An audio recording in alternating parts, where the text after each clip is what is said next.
pamamagitan ng ating pananampalataya, mayroon na tayong mapayapang ugnayan sa Diyos sa pamamagitan ng ating Panginoong Hesukristo.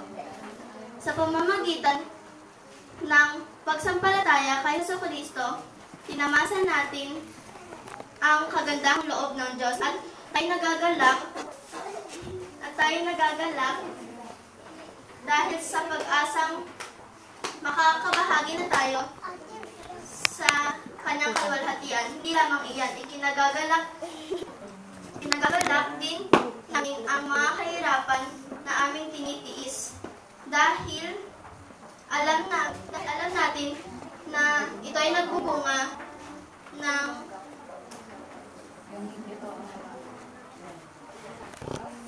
pagtsatsaga, at ang pagtsatsaga ay nagbubunga ng mabuting pagkatao, at ang mabuting pagkatao ay nagbubunga ng pag-asa. At hindi tayo binibigo ng pag-asang ito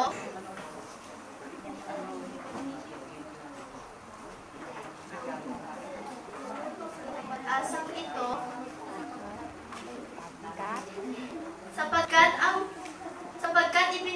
ang pag-ibig ng Diyos ay ibinuhos niya na sa ating mga puso sa pamamagitan ng Espiritu Santo na ipinagaloob niya sa atin.